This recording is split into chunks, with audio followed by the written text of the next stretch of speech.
About quarterbacks, obviously camp started the other night. Taven, is he going to be available this week or just kind of wait and see?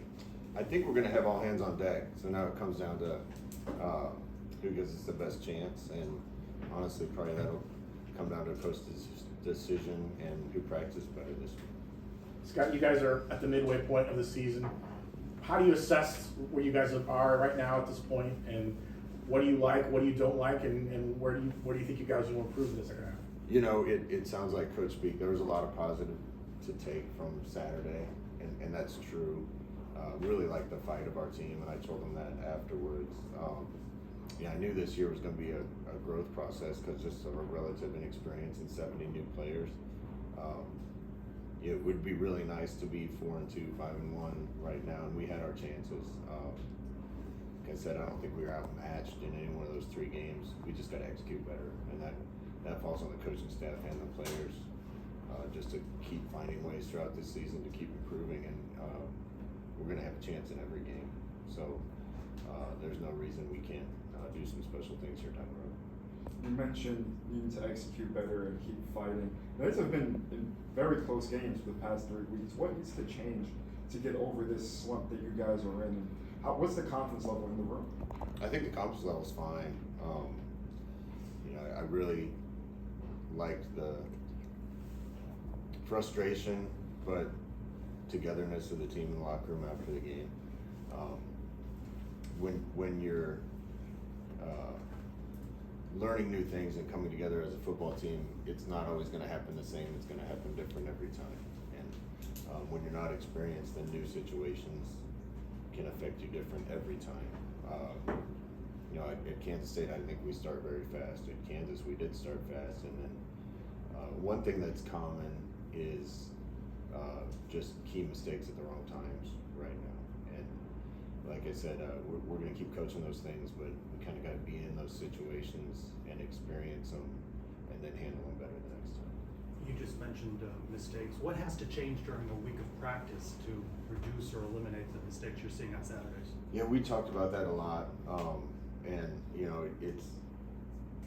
it's not changing the formula. The formula has worked and will work, but if we need to alter it and not be doggedly committed to one way of doing things, then we will, and we'll find little ways to tweak practice to make sure that we're getting exactly what we need. It's hard to recreate with the defense like we played last week. It's hard to recreate all the looks that we were going to get from them because it was a little different every time, and that's the biggest thing is when the looks aren't exactly what we practiced. You still just got to fall back on your rules and execute, and I think that's where we can get a little bit better. So is that a lack of discipline that comes into those? No, again, it's not discipline. It's experience. You're expecting to have a combo block off to this guy, and then they blitz inside, and the guy you were going to combo to disappears to another spot, and somebody else shows up, and you got to be a good enough football player to come off the combo to a safety instead of a linebacker. Those kind of things happen over the course of a game. Now the false starts and things of that nature at key times, that's concerning to me, and we got to keep addressing that and make sure, because they don't seem to be happening when everything's going smooth. They happen at key moments, and we got to make sure to fix that. Coach, from your perspective, I know we've been talking about a lot of penalties and all hands on deck. For one, it feels like, with a lot of the rotation, a lot of guys changing up with injuries, that's part of the challenge too. But from a coaching perspective, I'm not looking for the playbook or anything like that, but are there any drills you can run or any techniques that you're using to try to get over those mental stumps? No, I think it's just keep practicing. Again, we can try to make practice a little more game-like. It's kind of hard to explain, but you have to do enough in practice to execute the plays you're putting in for the game on offense, to make sure that the guys know their scheme and know the adjustments depending on what we're going to get.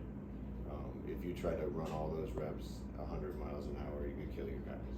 So we just have to be smart about making sure they know their stuff and getting enough game speed reps to make sure that they're ready to not just execute it, but execute it well. So, and it's that challenge then of balancing health with trying to get maximized experience in practice before game day, I guess is what we're hearing.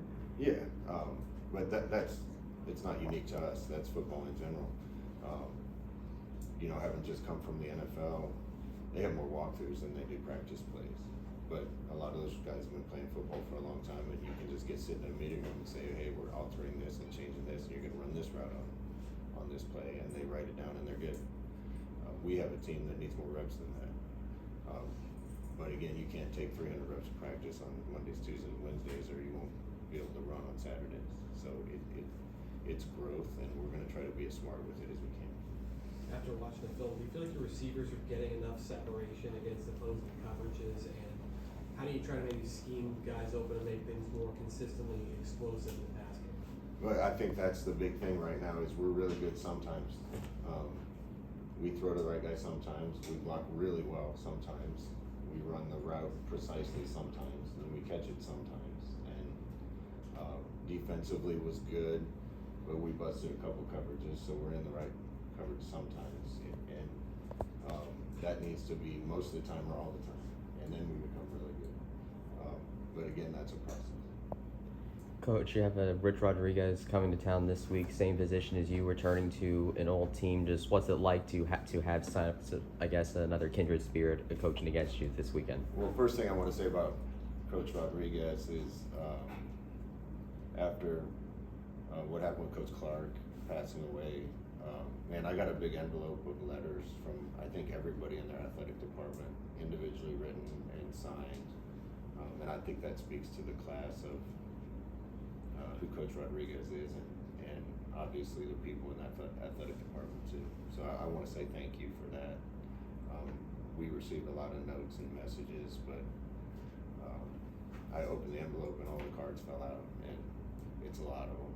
And I thought that was a really high character thing to do.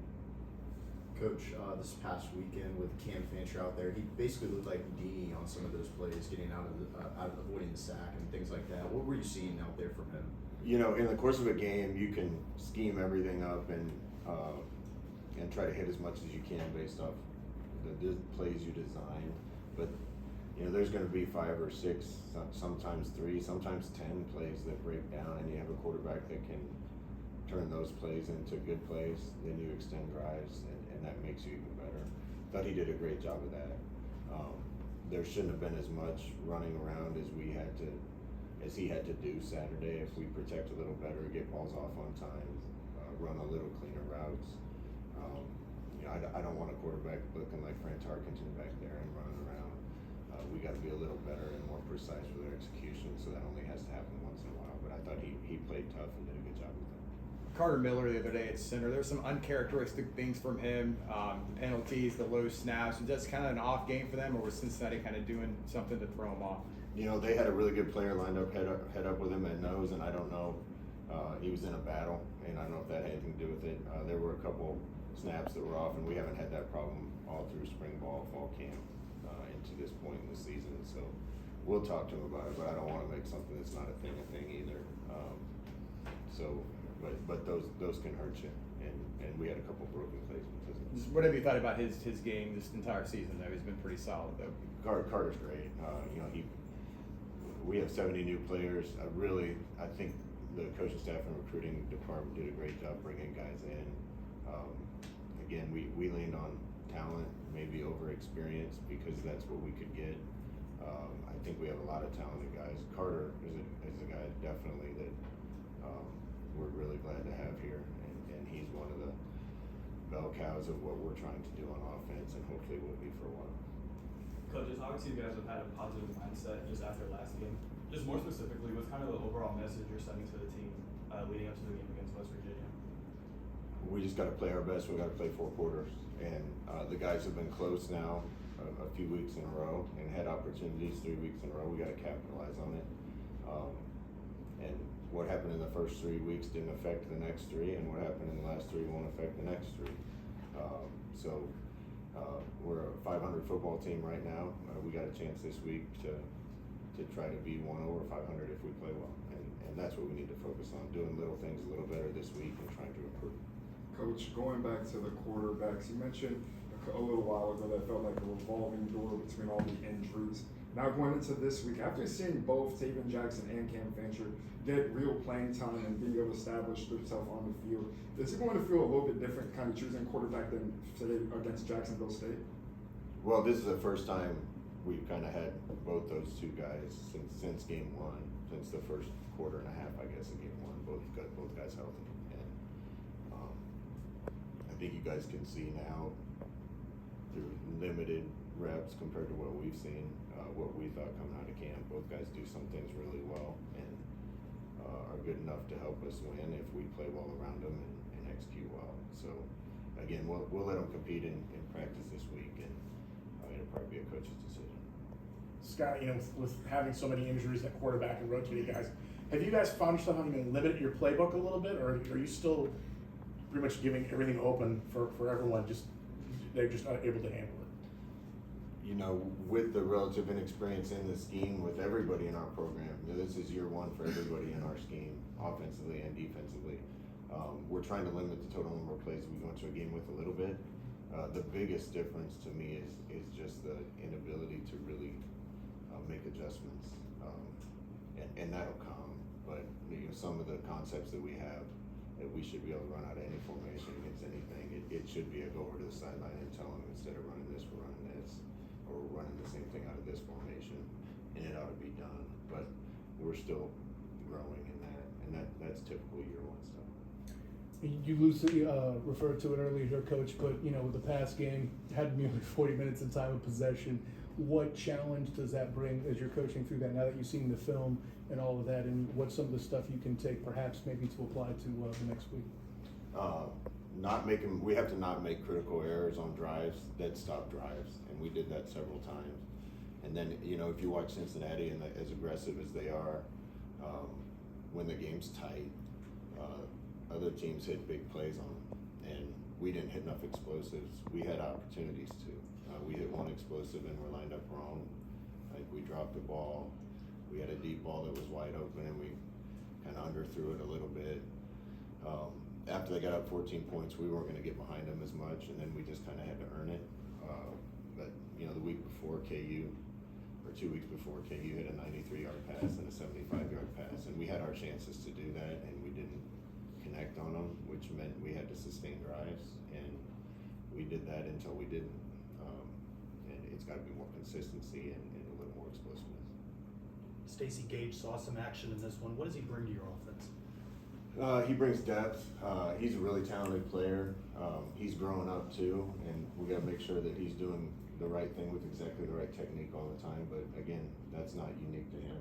That's kind of who our team at least was at the start of the season. Is a lot of young guys with some talent that are learning how to do this the right way, and Stacey will continue to get better. What does he bring different than Miles, Jake? I really like our running back room. Miles is a warrior. Jaden's been huge for us with some of the big plays that he's able to create. Stacey's a little bigger and more powerful, but kind of the same type of back as the other two.